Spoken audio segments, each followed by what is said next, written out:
ফিরে এলাম বিরতির পর। আরজি কর কাণ্ড নিয়ে যখন গোটা দেশ উত্তাল, তখন এই রেশ কাটতে না কাটতেই আরো একটি ঘটনা আমাদের সামনে এলো। এবার আক্রান্ত নয় ডাক্তার, এবার ডাক্তার অভিযুক্ত। এমনই খবর উঠে আসছে ওড়িশা থেকে। চিকিৎসা করানোর আছিলায় মহিলাকে ধর্ষণ, তাও আবার সরকারি হাসপাতালে। গুরুতর অভিযোগ উঠল ওড়িশার মেডিকেল কলেজ ও হাসপাতালের চিকিৎসকের বিরুদ্ধে। অভিযুক্ত চিকিৎসকের বিরুদ্ধে বিভাগীয় তদন্তের নির্দেশ দেওয়া হয়েছে। ইতিমধ্যেই আমরা জানবো বিস্তারিত। আমাদের সঙ্গে রয়েছেন আমাদের প্রতিনিধি শতাব্দী। আরজি কর কাণ্ড নিয়ে গোটা দেশ তোলপাড়, তবে এখানে ওড়িশা থেকে যে নতুন খবর উঠে আসছে, সেখানে ডাক্তার আর আক্রান্ত নয়, ডাক্তার বরং অভিযুক্ত। ঠিক কি জানা যাচ্ছে, কি বলবে? একদম, দেখো কিছুক্ষণ আগে তোমাকে আরজি কর কাণ্ডের আপডেট দিচ্ছিলাম, তারই মধ্যে এবার আসলো উড়িষ্যার এই ঘটনা। তবে এই যে একের পর এক এই ঘটনাগুলি ঘটছে, তাকে কেন্দ্র করে আমি বলতে পারি যে আজও স্বাধীন দেশে মহিলারা হয়তো বা স্বাধীন নয়, যার কারণে এমন ঘটনা ঘটছে, তাও রাতের অন্ধকার নয়। এই জায়গায় দাঁড়িয়ে এবার প্রকাশ্য দিবালোকে দিনের আলোতে এইরকম ঘটনা ঘটছে। এবং যেটা আমরা দেখলাম যে এই দিনগুলিতে কার্যত তোমার চিকিৎসকের ধর্ষণ হয়েছে। এবং এই যে এবার যে ঘটনাগুলো ঘটলো বা যেটা উঠে আসলো, সেটা কার্যত চিকিৎসকের দ্বারা এবার রোগী আক্রান্ত হয়েছে, রোগীর ধর্ষকের শিকার হতে হয়েছে। আরজি করের ছায়া এক প্রকার এবার পড়েছে কটকে। উড়িষ্যার সরকারি মেডিকেল কলেজ হাসপাতালে দুই মহিলাকে ধর্ষণ করার অভিযোগ উঠেছে এক চিকিৎসকের বিরুদ্ধে, এবং ইতিমধ্যে তাকে কিন্তু গ্রেফতার করা হয়েছে। তবে যতটুকু আমরা খবর পাচ্ছি যে এমন গুরুতর অভিযোগ উঠেছে তোমার উড়িষ্যার এসসিবি মেডিকেল কলেজ এবং হাসপাতালের এক চিকিৎসকের বিরুদ্ধে। যদিও ইতিমধ্যেই পুলিশ সূত্রে যেটা আমরা জানতে পারছি, তাকে গ্রেফতার করা হয়েছে এবং পাশাপাশি তাদের তদন্তের দাবি উঠেছে। এবং ওই দুই মহিলার অভিযোগের পরে কিন্তু চিকিৎসকের বিরুদ্ধে ধর্ষণের মামলা দায়ের করা হয়েছে এবং তদন্ত শুরু করা হয়েছে। পুলিশের তরফ থেকে যেটা জানা যাচ্ছে যে ইকোকার্ডিওগ্রাম পরীক্ষার জন্য রবিবার হাসপাতালে এসেছিলেন মহিলা, এবং হাসপাতালের কার্ডিওলজি বিভাগে এক চিকিৎসক মহিলার যৌন নিগ্রহ করেন। একই ঘটনা হয় আরো এক মহিলার সঙ্গেও।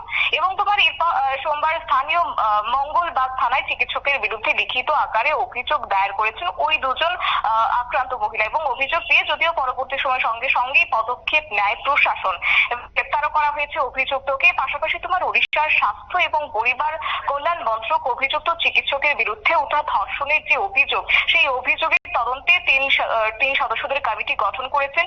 এবং তোমার হাসপাতালের সংশ্লিষ্ট যে বিভাগ রয়েছে, সেই বিভাগের তরফ থেকেও বিভাগীয় তদন্তের নির্দেশ দেওয়া হয়েছে।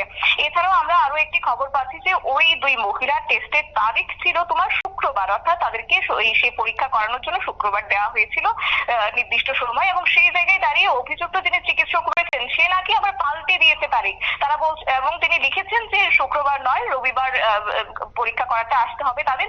অর্থাৎ এক্ষেত্রে এই সুযোগটাকে কাজে লাগানো হয়েছে যে অন্যান্য দিনের চেয়ে তুলনামূলক ভাবে যেহেতু রবিবার ছুটির দিন, তো সেই জায়গায় দাঁড়িয়ে বেশিরভাগ ক্ষেত্রেই অনেক চিকিৎসকরাই ছুটিতে থাকেন। এবং এই সুযোগেই এবার দুই মহিলার যৌন নিগ্রহ করার অভিযোগ উঠেছে সেই চিকিৎসকের বিরুদ্ধে। এবং তোমার ইতিমধ্যে যে খবর, হাসপাতালের মধ্যে এমন কাণ্ড প্রকাশ্যে আসার পরই কিন্তু রোগীর পরিবার পরিজনরা এবং চিকিৎসকের বিরুদ্ধে এক প্রকার ক্ষুব্ধ হয়ে ওঠেন। হাসপাতালের মধ্যে অভিযুক্তকে রোগীর পরিজনরা মারধর করেছেন বলে আমরা জানতে পারছি। যদিও পুলিশের তরফ থেকে জানানো হয়েছে যে মারধর সংক্রান্ত কোনো অভিযোগ তারা পাননি, এবং যে অভিযোগ পেয়েছে সেই অভিযোগের ভিত্তিতে তারা তদন্ত করছেন। অর্থাৎ কটকের অতিরিক্ত ডেপুটি পুলিশ কমিশনার অনিল মিশ্র তিনি বলেছেন যে মঙ্গলাবাগ পুলিশ থানায় দুই লিখিত অভিযোগ দায়ের করেছে সোমবার এবং রবিবার হাসপাতালের সিনিয়র রেসিডেন্ট চিকিৎসক তাদের ধর্ষণ করেছে বলে অভিযোগ, এবং অভিযোগের ভিত্তিতে ইতিমধ্যে তদন্ত শুরু করা হচ্ছে। পাশাপাশি তোমার দেখো, উড়িষ্যার স্বাস্থ্য এবং পরিবার কল্যাণ দপ্তরের পক্ষ থেকে যেটা জানানো হচ্ছে যে এই ঘটনার তদন্তের জন্য 3 সদস্যদের কমিটি গঠন করা হয়েছে, এবং সেই কমিটি কার্যত এই গোটা বিষয় সম্বন্ধে দেখছেন। এবং সরকারি মেডিকেল কলেজ এবং হাসপাতালের অভিযুক্ত রেসিডেন্ট চিকিৎসকের বিরুদ্ধে ধর্ষণের মামলাটি তারা খতিয়ে দেখছেন, অর্থাৎ এই কমিটি পুরো বিষয়টি দেখছেন। এবং সেখানে রয়েছে কমিটিতে রয়েছেন medical education and training director doctor Santosh Mishra, রয়েছেন তোমার জয়েন্ট ডিরেক্টর এবং সরকারি মেডিকেল কলেজ এবং কলেজ হাসপাতালের সুপার। তারা এই বিষয়টি দেখছেন। যতটুকু জানা গেছে, ঘটনার পর নির্যাতিতা মহিলাদের পরিবারের সদস্যরা অভিযুক্ত চিকিৎসককে মারধর করেছেন।